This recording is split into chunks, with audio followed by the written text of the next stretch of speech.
And now, your host of Keys and TDs Live, Abby Wasserman Orchide. All right. Well, happy Wednesday. Happy December. Happy holiday season. Hopefully, everybody is digesting their turkey. Welcome to Keys and TDs Live. I am joined this evening by the wonderful, the fabulous, the needs no introduction, but I'm going to give her one anyway, Dr. Deb Newell. She joins us from Real Time Consulting Services, a former property manager, now a consultant to all of us. I think the word is a reformed property manager. Okay, reformed, the one that got away from all of this craziness. Mm-hmm. Well, would you mind introducing yourself while I check to make sure that we are live on all of the webs? Sure. Fantastic. Okay, I'll do it. So, hi everyone. Deb Newell here. I'm just passionate. I love being here. This is great. I'm passionate about what I do, passionate about helping others fix their business. I kind of call myself the windy roads of property management. If you know, you know. But also kind of a self-described fixer and implementer, helping others, strategically figure out their business, what's wrong with it, looking under the hood of a car, just deep dive, doing all of that, just diagnose what's going on, figuring out what the root cause is. I think we're going to talk a little bit about some of that methodology today. And I'm really passionate about maintenance. I will say that is one area that I absolutely love. And, it takes up probably like 80% of what we do in property management. So it's very fitting, but started off in maintenance. A lot of people know that, and fell into property management. Used to tell people I had a maintenance company that happened to do property management. So that's what made it so fun. I know. And we honestly should have had you to kick off the show and talk more about that. Like we really should have had you on last month for the halftime show and had you on to have that song that you wrote. And no. Yeah. I forgot about that. A maintenance love story. Yes. Halftime show instead of me debuting my own song that somebody wrote for me. But I really feel like you should have been the star and we should have had that because you actually wrote music about maintenance and I did how it is. I was trying to do something a little different. I actually gave a presentation that I had never given before. And although it was on maintenance, I mean, there was a lot of things I was able to speak on, but somebody had given me some really good advice on trying to become a little bit more vulnerable and, in talking a little bit more about me, which I don't often do. So gave a little bit of history of like where I came from, kind of my roots, which is really stemmed from my dad who built our house. So construction was kind of in our blood. And so just that whole story of that, which ironically, before Taylor Swift even came out with her new album and before she did that whole New Heights podcast, I had thought about this song that I wrote probably in the summer when I knew I was going to give that presentation. So I kind of wrote with the help, AI did help me with the lyrics. I literally kind of rewrote a few times. I had a lot of different versions and then had to find the melody and then put it all together. So yeah, it was kind of like if maintenance was a love story. If Taylor Swift wrote about maintenance being a love story. So it kind of had that whole theme going on. And I love that because we were going to talk about tonight, leadership blind spots and finding those in property management. And I think maintenance tends to be a huge blind spot for a lot of leaders, right? In a lot of property management companies, because I don't know if it's, I think it's a blind, I don't know if it's a blind spot. I think it's an ignored spot. That's probably how I would say it. I think you can't get away from it. It's just part of what you do every single day. So it's there, it's in your face. It's just, and I don't mean ignore, if I don't see it, it's not going to happen. Mm-hmm. It's going to happen. They just don't pay as much attention, to it. And then those things kind of become blind spots because it's almost like we hear our employees telling us this needs to be addressed, this needs to be addressed, this needs to be addressed. And we say, okay, we're going to take care of that. And then we have all of these other expectations and these other things that are drawing our time. And so then what becomes ignored becomes blind to us because we have all of these other things are, Oh, I think what becomes ignored becomes a problem. Yeah. It's just like anything else in life, right? If you Now you guys are understanding why we actually use Deb as a consultant, because when I can't get my words out, Deb makes them make sense for us. So yeah, so it's what actually is going on, right?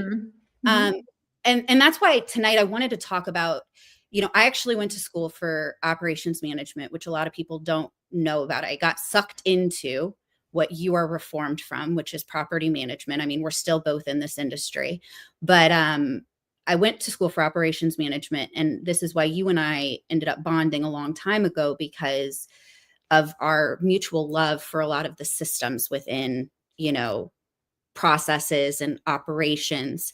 And so I wanted to talk about this process of DMAIC, which we can break down for people, but I want you to explain it. And I think we can really start with that D, which is define. But can you talk about what DMAIC is and how that can It's a Six Sigma methodology for, diagnosing operational issues, establishing clarity, driving, I think, measurable improvements through in any structure or any, organization, right? So I kind of, I have Six Sigma background along, I think a lot of us know the basics of some EOS. I do a lot with EOS as well. I'm not like a certified implementer, but have done enough of them that I have created my own version of using both Six Sigma and some EOS methodologies and kind of like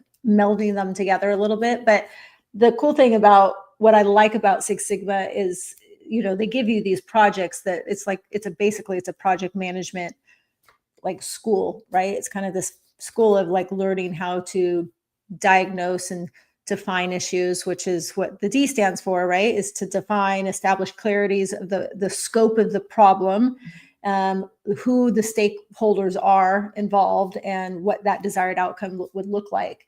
And in property management, I get a lot of people who will call and say, well, my team's overwhelmed. I'm not making any money. I want to grow. Like there are all these symptoms that become, there are problems in the business. And so I just have to look into the root cause of what that is. And so I've kind of loosely have kind of always referenced back to the DMAIC model. And, first we kind of just need to say, and my own version is called the who, what, when, where, how. That's what I always say. So it's, who's involved, which is, again, who are the stakeholders? What is the scope of the problem? And really kind of then digging in. And it's focusing on what the problem is and what it's not. Right. So it's like, what is it missing? That's what I call the gaps. Right. So oftentimes I'm listening to people like relay to me, well, this is how we do an application process, because I'll walk them through it. And there's so many different ways. Like there's no right or wrong way. I'm just really listening for what's missing out of this process where you're at, like your market, and what comes from anything that's like an unclear scope and what might be undefined ownership. Again, who I always am asking, who's touching it, who owns this process, who's responsible for it, who's accountable to it. There's a lot of who's, and we have to kind of align all of those stakeholders, all of the who's, before touching processes. I feel like it's like, what was the Grinch? The Grinch. I was just about to say, this sounds like it's very. Yeah, I think I'm living in the town of Whoville all of a sudden. Yeah. So, like for example, high vacancy isn't the problem, although a lot of people have high vacancy right now. This is probably a very that has been very contagious. Relatable topic, but it could be. I mean, dig deep. It could just be inconsistent leasing follow-up. That could be the problem. Yeah. People are like, I get so many phone calls, I can't keep up, or I get so many whatever emails. A lot of people just like click on, you know how you go to Zillow and you're like, oh, I'm interested in this one. I'm interested in, they like click like 50 different properties. And then they'll get a response back and they'll be like, wait, which one is this one for again? So then you become frustrated because you're kind of playing this back and forth game. But you know, how do you solve for that? So again, it's kind of digging deep to say, okay, that might be the really root cause, defining what is actually the root cause of it, and then finding solutions for that, which, you know, so you're identifying that measurable gap, identifying again, like who the owners of that, and their roles, and setting out a target outcome for that. Well, I used to, when I was a sales manager at a leasing automation company.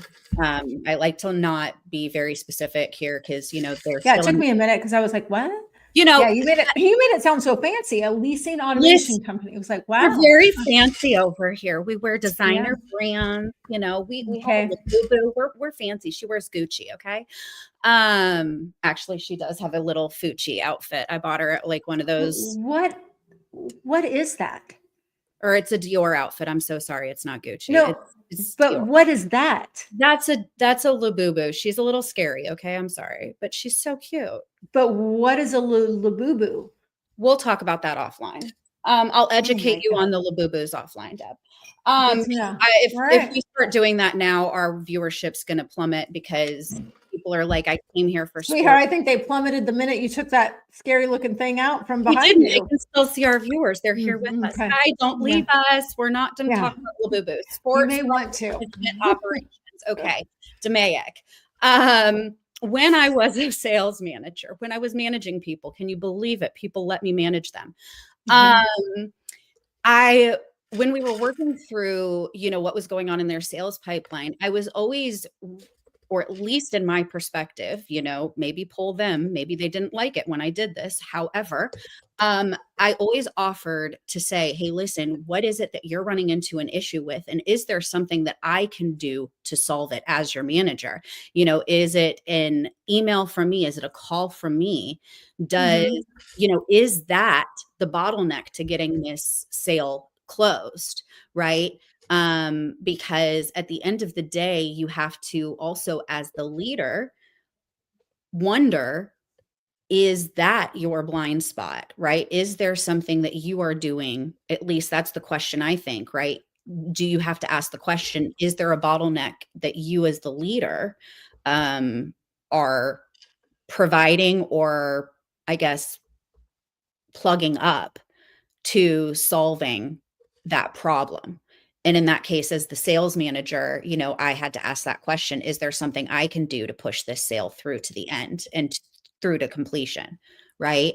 So do you find yourself asking the, you know, property managers and leaders of the business, right? Like when it's like a leasing process, you know, hey, your leasing managers can do everything that they can, but as a leader, is there something here with your leasing process? Are you doing everything that you can for your team?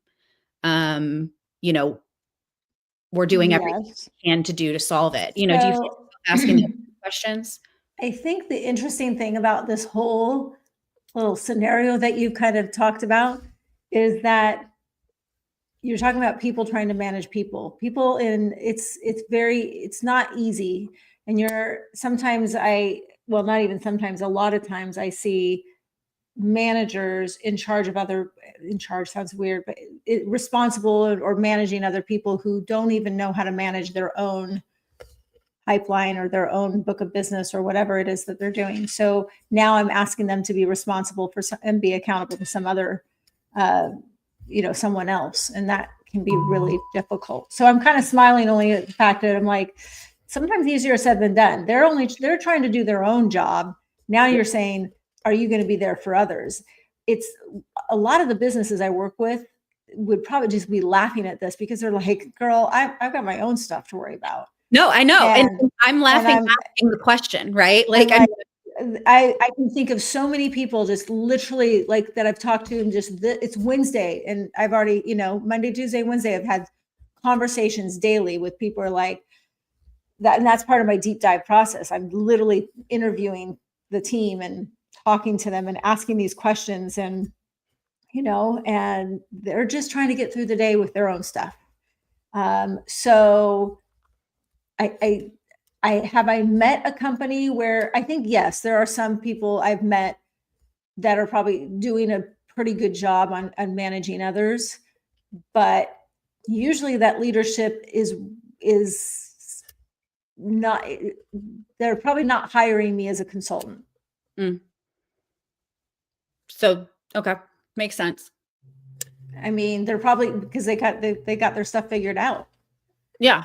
So they're doing okay. Which leads us to what they're doing, right? So like, what are they doing when they've got that figured out? Like, what are they measuring? What is success like look like? What are you diving into that second piece of like the DMAIC like model? So I think you have to collect, first off, you got to get a baseline. This is like, think about it when you go out. Okay. So if you're in property management, you're going to get an owner who's going to say, I want you to manage my property. And oh, by the way, there's a tenant in there. Okay, great. So I hope everybody who says, okay, we'll take that on, you charge a fee for it. Todd would probably love me right now saying that, but charge a fee for it. Never take on a property that's occupied without charging a fee, because there's a lot of work. In fact, what I would tell you to do is you need to go out to that property and establish a baseline. What does this property look like when I take it over? It's the same thing when you're measuring inside a business, like collecting that baseline data to understand the reality and not assumptions.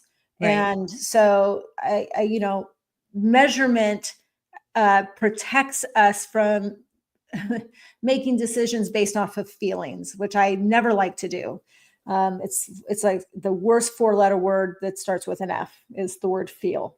So in property management, we can, I used to say when I had my company, I would tell my employees never use the word or the phrase when you're talking to an owner or a resident. Never say I feel, because you've just taken out, like you've kind of cut it off, and now it's all about your emotions and what you feel, and it's not about facts. You can't measure on the feelings in property management. You can say, I'm sorry you feel that way. If they're calling about, they're angry and they're upset, and I can acknowledge their feelings, but unfortunately we have to hold our composure, remain the professional. And though we have feelings, we really can't share those. So we have to be very careful. But so you're establishing where that performance sits today before you can build on any solutions. So just be careful about like making any decisions based on just those assumptions and feelings without knowing the facts. So that's what you're measuring, right? So use existing data, days on market, turn timelines, right? Maintenance response times, delinquency rates. Like these are hard facts that we can pull reports from and look at our dashboards and measure what's actually happening. Now, if that data is wrong, so I was looking at somebody's account today, and we were looking at their dashboard, and they're like, and it literally said, I think 69.2 days was their turn, like average. And I'm like, I'm going to guess that's not right. I'm going to hope that's not right. Right. And they're like, no. And I'm like, it's probably because the data is wrong. You're clearly not even utilizing the software that you have and you pay money for every day. So their tech utilization is just way down. And I don't mean tech in the maintenance tech utilization. I'm talking about technology stack utilization. Right. Like they're not even like adopting what they're paying for. And you all are paying for it every single day, but every month, right? You pay a per unit cost. So measure that. And so define, measure. So you have to confirm that those data sources. So if that information is wrong, 69.2 days is wrong, it really doesn't take you that long, because if it did, that you've got bigger problems than anything else. But if it's taking you that long, that's a whole nother story. But if it's not, then figure out, again, who's responsible. So the who, what, when, where, how, why. Identify any KPIs. If you don't have any, then obviously we got to build some KPIs. That's why I said turn timelines, like how are we going to start measuring some of this data? And then we have to validate that and that accuracy of the data before you can even move forward. I can't fix anything if the data is wrong. Right. We have to fix that first. And that means we have to go back and enter things in correctly. It's so critical to say, I mean, how hard is it to enter notes in? mean, attorneys do this all the time. I call an attorney on the phone and they're like, hold please, and let me just turn on this and let me measure, clock how many minutes we're talking. And they do it all the time. Exactly. They take notes. I mean, AI helps with that now, but use chat.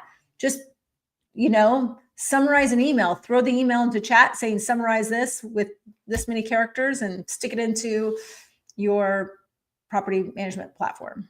Oh, for sure. And I did not, by the way, for those of you watching, I did not mean to cut Deb off by moving this forward to the next drive before she was done talking. My mouse literally. No, it's okay. I actually just noticed that you have this whole cool thing going on down here. I thought you were like doing that. I'm like, how the heck is that happening? Okay, analyze. I can do that. The root cause. Ooh, this is no, but so for those of you that have ADHD like me, don't think that I rudely cut her off. But yeah, so once you've got those numbers, like how do you turn that into like being able to figure out the root cause? I mean, obviously for me, on a small scale, managing smaller teams, and now I'm in a director of ops position besides what we do at PM Assist. So I can kind of see how, our response times, can affect our maintenance team and, all of those kind of things can compound. But how do you kind of see, looking at all of those numbers, where, maybe somebody's team is falling flat? Well, you have to do, so now you have to is that what you're talking about? Analyzing now, right? Determining really what what actually is causing the problem is really what you're doing now. So analysis prevents us from solving symptoms instead of causes, right? So now I'm going to solve the symptom and understand it a little bit better because I have the data to back it up. So I would say use simple methods like I call it that, the 5 why approach, just like look at that, process walkthroughs and figure that out. And again, kind of some people have to kind of draw this out like a diagram. What are the root causes? Kind of like connect the dots. But I think in property management, analysis often reveals the breakdowns in handoffs. That's a big one. Communication, another big one. Unclear process ownership. Like everybody pointing fingers. So my favorite. That's not my job. So just that's kind of what you're trying to figure out. So you got to map out the current process. Sometimes you just have to get back to the basics, right? Go back to the foundation of it. So map it out as it's operating today, and then map out what your desired outcome should be. Look for those bottlenecks you talked about earlier, any delays, any redundancy, and I think what it will reveal is a lack of accountability. Like, again, it's like who's responsible, who's accountable. And you do have to be able to distinguish between people issues, process issues, resource issues. And I say resource because maybe you're like, maybe I don't have the right technology, or maybe I'm not using the right tools. And so that could be preventative as well. But don't go crazy on the tools, because then you've got adoption issues, and that could be a problem as well. Yeah. Which, I mean, this, it reminds me, as we're moving into what you do when you actually improve, start to improve things, right? As you start to build the playbook, I feel like this is where it starts to mimic what we've been doing with the fantasy football league, and how this starts to, people that are watching, they're probably like, oh, you're finally getting to football talk. Thank you so much. It's been 30 minutes. We appreciate you. You guys are pretty to look at, but that's a lot of property management talk for just a little bit of football talk. But this is what coaches are doing all the time with football, as they're building their teams and trying to figure out the right offense, defense, play calling, all of that. I'm not a football coach, but I was a football mom, and I do love to watch football. So I know that they're constantly changing and analyzing what's going on the field, and also what's going on the other sideline too, and what the other teams are doing. And so I feel like our industry is constantly changing. That affects our playbook. If the KPIs aren't getting met, that would affect the playbook, right? So what have you seen that builds a property management playbook the right way, besides just the DMAIC? Well, I think it's building and testing your solutions. So, I mean, you have to you've said it, coaches do this all the time, right? We're improving constantly what we're you can't improve what you don't measure as well. You may have heard, people say that. So that has to be done. And I would say that, but improvement it has to be both operational and behavioral. So you can't fix one without the other. Essentially, Yeah. I can fix the operations pretty easy, but if the team isn't on board, then I've got a behavioral issue. You can update processes, you can update SOP scripts, you can pilot improvements, try things. The cool thing about being in property management, especially in smaller companies, even if you're at 2,000 doors, you can pivot so much faster than a lot of other big companies. So that's, I don't have to go through so many levels of leadership to maybe try something. So pilot things, ensure that the solution is enough for, consistent adoption. So again, practicing anything, sport, musical instrument, that anything that you do, practice makes perfect. And so you have to and you're not looking for perfection per se, because I never want a perfectionist working for me. I want somebody who is just working the system the way it was built out, but I'm not looking necessarily for perfection. I'm just always looking for opportunities to improve. Yeah. Well, and I feel like that's kind of like the way that things are. Okay, so I'm trying to figure out the right way to relate that back to the analogy with football, but because once again, I'm trying to keep it football related, you guys. But so for instance, Kentucky just got a new coach this week, right? We literally fired our coach. We're hiring a new coach within a week. And I see the way that you come in and you're able to try a new offense with, bring in your playbook, bring in the way that you're able to measure and analyze and improve with a property management company and implement that with somebody and with their operations, and see the improvement and show them where they can succeed and kind of pivot with them, right? And I see the same with the way that a new offensive coordinator, a new defensive coordinator, a new coach is able to bring that same kind of enlightenment to a team. Does that make sense? Where they're able to say, hey, I see something that the existing coach did not see. Let me show you how you can improve. Right. No, off of their back. Let me just show you what I see differently. Yeah. So I think sometimes you have to create a play around a player's strength too. Yes. So it would be the same in property management. So you might don't be so stringent on the process that, and I say this a little tongue in cheek, because I don't want you to hire somebody and create a whole thing around an individual. And that's not how you would do it in football either. You've got the plays, you need to find the right person. They're either a running back or they're a quarterback, right? Or a tight end, right? So, but maybe someone who you thought was a tight end should be your running back. I don't know. I'm just saying, you're not changing the position or the roles or the plays or the responsibilities within that position, but you may change the player. And so, but at times I may alter some of the plays because of the strength of that player. It's the same thing in property management. I have a great maintenance coordinator. She's not great at this one thing, but is that going to does it matter 100%? I don't know. It's not going to break the entire process. For this individual, I might be willing to overlook it, or I might be able to hand that part off to somebody else, because she's so 95% of what she does is exactly what I need. It's going to be pretty hard to find somebody who's that unicorn for everything. But they're there, and it may happen, and you might need 95% for a short time until you find 100% from somewhere else. I don't know. So you have to be able to also acknowledge that, identify it, and that's what kind of improves the process along the way. You just never want to build processes around an individual, because if that individual leaves, you've lost your best player or you've lost your worst player. It doesn't matter.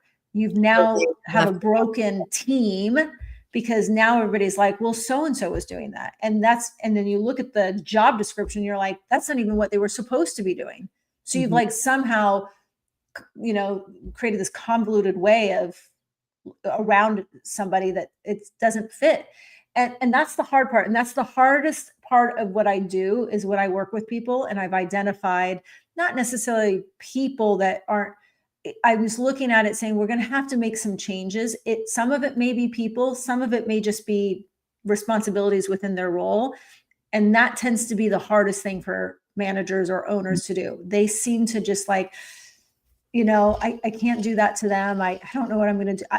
The reason why is they just don't want to do the job themselves, or they just don't have anybody else to do it. And it needs to get done, but you could truly have the wrong person in there, the wrong coach in some cases, because they couldn't get a winning team. Right. You replace the coach. It's always the coach's fault, right? It is. Never the players. Never the players' fault. Which is ironic to me, because I'm sometimes thinking I could probably give you some really bad players. Why not give some of these B players that you have on your bench a chance? Put them up there. That's actually what I'm often shouting at the TV, for the record, when I'm watching Kentucky play. When I'm getting really upset at my team, my son can attest that I'm often shouting, put Zach Tao in, who is our walk-on player on our team. But I digress. Let's get back to the last step of the DMAIC, which is control. So like, how do we stop slipping into like the hero ball of like, so how do we control it without controlling it ourselves? Well, control prevents the backslide. So you have to ensure that the improvements are sustainable long-term, right? So you have to build in these habits, these monitoring habits, so to speak, right? KPIs, weekly meetings. Oh my gosh, meetings. I know it sounds like I'm going to beat a dead horse, but the cadence of meetings is so important. Dashboards, audits, all of this. I'm shocked at how many people are like, yeah, we started it. And then by the end of the year, there's like no meetings going on. I don't even know how people can like, not only just stay engaged, but like, no, it's just going on. And we're just too busy. These are the meetings should never move off a calendar. Like if you have a meeting on Tuesdays at 10 o'clock, everything else happens around that meeting. Like that meeting doesn't move. And so that's like one thing, just you can't get rid of those. Those are some of the basics. If you don't have KPIs, figure out KPIs. 3 to 5 is what I say per individual, per role. Okay. Department, 3 to 5. Company, by the time like you're getting up to 10 to 15, because you go by role, department, and then kind of maybe a couple of company ones. So by the time you're done, you're measuring about 15 KPIs, maybe even 20. You don't want too many, because then it's a lot to measure. So you want to document everything, preferably in like a centralized knowledge hub of some sort that everybody can access easily. If it's in Google or SharePoint, and then I have to literally click like 3 times to get to something, that's a problem. Right. Easy to access, like pin it in Slack, those kind of things. Yeah, you could pin it in Slack, but it's making sure you have a link that makes it easy to know exactly where it is. Okay. You could have a channel just for all your things like that, or somehow you can figure something out, but it's got to be easily accessible. You have to reinforce expectations really through sorry, I'm freezing. I have to turn my heater on. Yeah, I live in Arizona and I'm cold. Listen, it's cold at night. We've got the So you have to measure through ongoing leadership oversight. Oversight is like you can't. What is that? You can't set it and forget it. You can't do that. It's been going fine for 5 months. It should be okay. She's doing great. He's doing great. They do want to check in, because complacency sets in, just natural. Time management slips away from us. Life happens, all of these things. So establish control points, right? So what's going to be tracked by whom, how often, right? Always go back to the who, what, when, where, how. Use these SOPs, these checklists, however you do it, whether it's Lead Simple, whether it's Apply, whether it's Monday, whether it's like Trello, Asana. Find something like there's something for everybody again, there's not one preferred method over another. Part of it's going to be adoptable by the culture of the company and the ownership of the company and how well they train on it. But also link going kind of back to the KPIs, link KPIs to feedback and also accountability structures, making sure you have that in place. If you have people responsible for other people, that's going to be pretty key to, like, are they the right people to be managing others? Can they handle hard conversations? Mhm. And I mean, that's all got to happen. There's a lot of companies who have been very fortunate to just skate by. I'm sorry, I'm reading some of these comments. I put it on the screen while you were talking and you didn't even notice because you were yes, so focused. Jack, it's like 80. It's not 80 degrees. It's cold at night and it's like 60 something degrees. Very mean. This is the comment. It will be 80 because my little heater is So like everybody knows 94. what comment she's responding to. I'm always cold. I have a sweater and a long sleeve shirt on underneath and a heater. That's the comment cold. She's responding to. Also, by the way, Todd was calling you Dr. Dagmar in the comments as well. Yeah, so, because that was to be my name. Yeah. Is that see? That was me being vulnerable. I shared that like a month ago. You can't, you have to tell him that things are supposed to be a secret if you want my husband not to share. No, I posted. No, Abby, this was on LinkedIn. Oh, okay. Yes. This was on LinkedIn. Oh, Candace, you're sweet. I literally said, so the story is my mother wanted to name me Dagmar. She lost that bet, thankfully. So my dad just picked a name out of the Bible. So that's where you got my name. But I was supposed to be Dagmar. And my last name, which my grandfather changed. So Newell is just, in all truth, was picked out of a phone book. It's not, we're not related. So anytime everybody's like, are you related to any Newells? Guaranteed I'm not. Because I only have one brother and no other living relatives. It's like I have my two parents and my brother, and that is it. No other living relatives at all. I love this so much because I was supposed to be Micah if I was a boy. So no. Now I did sort of tease this, and if you figured it out, you could. But if I was a boy, my name was supposed to be Wolfgang Zachariah. Oh my God, you would have been we would have had another Wolf. I would have had, and Wolf knows this story because him and I've shared that with him. So I would have been another Wolfgang. So there you go. Well, I have weird parents. What's the root cause? Your parents are just kind of weird. Is really what it is. That's probably it. Yeah. It's all right. That's it. Yes, Dr. Okay. Dagmar. Well, I mean, I feel like this is like a perfect way to move into like talking more about like football and all of that from that. And then we'll like round it all up from that. Cause I feel like we've like jumped the shark, so to speak. So like, let's talk more about your name while we we can talk more about your name and Dagmar while we look at these funny names that are in the running. Hey, and I remember I grew up I was in Fullerton, California.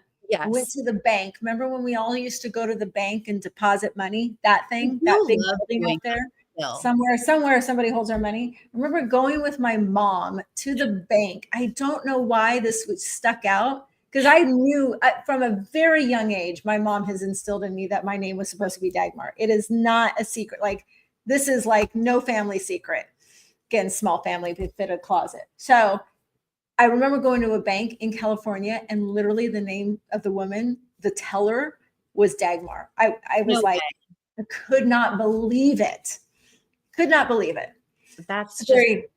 That was meant to happen so that you were able to meet a Dagmar in real life, so that you knew. Yeah, I guess so. I probably would have been called Daggy as a kid, right? You probably would have. Not a good look. Yeah, but like, so when I asked you to sponsor, because you actually were a sponsor of our like fantasy football league. So in addition to being on this, which ironically, I don't play fantasy football. No, you just bet on real football. Bet on it. So, but you put your money behind the Revenue Rush League or division, I should say. Yep. Mm-hmm. And Aiden is not only at the top of that division, but he's number 2 in our overall standings. Only second behind Mike Williams from On-Site Pros. Mm-hmm. So it looks like Dr. Dagmar actually knows what she's talking about when it comes to fantasy football as well as property management and DMAIC. But some of these names would have made a really great baby name. So I know your daughter has a wedding anniversary coming up. If they decide to have any more children, I do think that Dog Pound Dawn would make a really great follow-up to Leighton.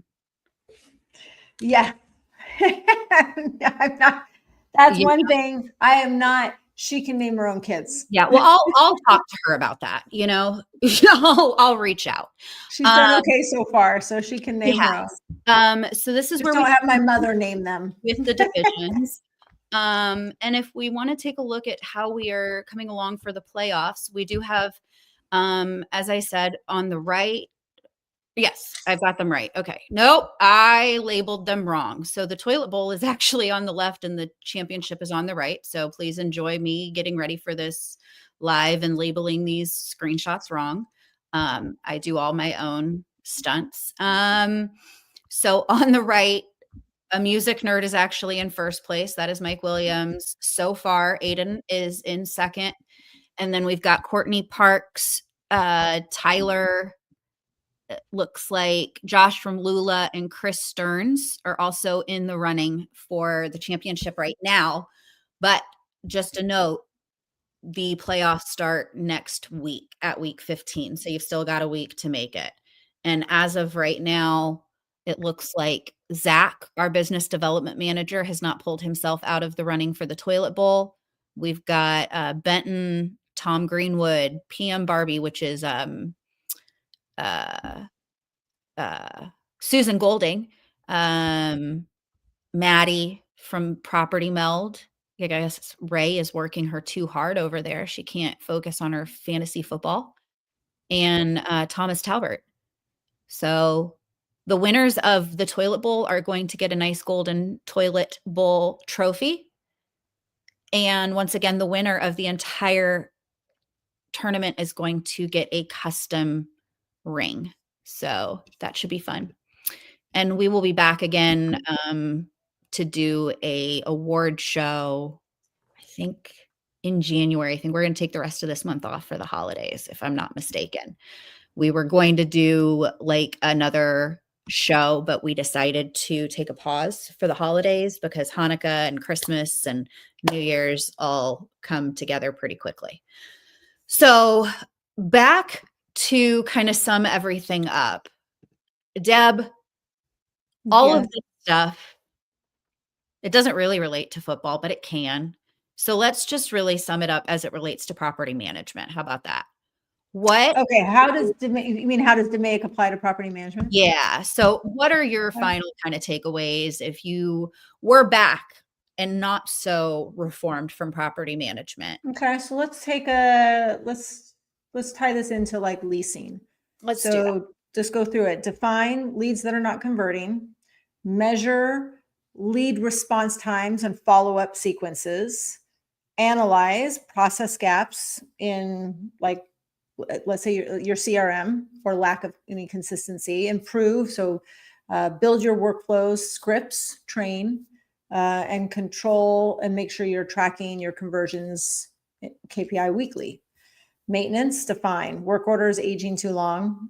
If everybody knows me, I hate that. Nothing should sit longer than 30 days, but really 14. Measure vendor response times. That's something low-hanging fruit there. Completion times. That's a big one, both on service requests and on turns. Analyze any bottlenecks in like triaging or scheduling, as an example. Improve maybe your coordination, like the coordination process or technician availability, billable hours, billable rates, and things like that. So you can improve that and control. You can control weekly meetings with KPI reviews. So that's something how that would work. Turnovers. You would define, again, anything exceeding maybe a budget or a timeline. That's a whole nother thing, right? Budgets and something I'm passionate about. Measuring actual versus projected turn costs. So hopefully you can stay within that and timelines. analyzing any delays in inspections, scopes, vendor scheduling, right? So that's a good one. Improving your churn process. So I think a lot of the improvements center around like improving processes, and controlling really goes back to like controlling the dashboards, the data that's in the dashboards, and having weekly reviews on those. Yeah. So I would say DMAIC gives leaders a disciplined way to think, diagnose, and act. It's not a one-time project. It kind of becomes the whole operating system for continuous improvement.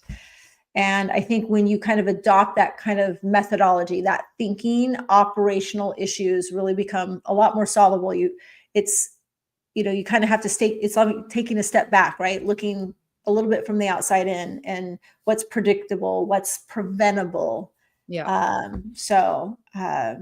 That's right, kind of how I would look at it. No, I love that. And I think that's a really easy way to like sum it up and kind of quickly run through a few quick examples. And frankly, listen, I promised everybody that they would come away from this with at least 1 or 2 actionable takeaways. And that was Okay. at least 3 or 4 or 5. Well, that's 5. So DMAIC. and for a few different areas of their business. So I think we have more than provided people with a few actionable takeaways. I fully appreciate your time. I know I have actually gotten like distracted listening myself, and have thought about a few things that I'm going to take note of myself and put to work in our own business. And hopefully Todd is one of these watchers, and he has been doing the same. I really do appreciate you. I know that you have taken time out of your week and your night to do this, and hopefully people are enjoying these little bit of a late night, little bit more low key vibe thing that we have been doing. We will, like I said, we'll see you again. I think it's in January. I will double check the date. It will be with PM Path Builders. So Candace, we will see you on our next one. We should be having some fun with some awards that we'll be handing out. And after that, Deb, hopefully we'll see you back at least for a few minutes on our Super Bowl show. It's just before the kickoff. So if you've got time to dial in from wherever fabulous party you will be at, I'm sure we would love to have you. All right. Do it. Well, thank you so much for joining us, and we will see you guys next time. Bye.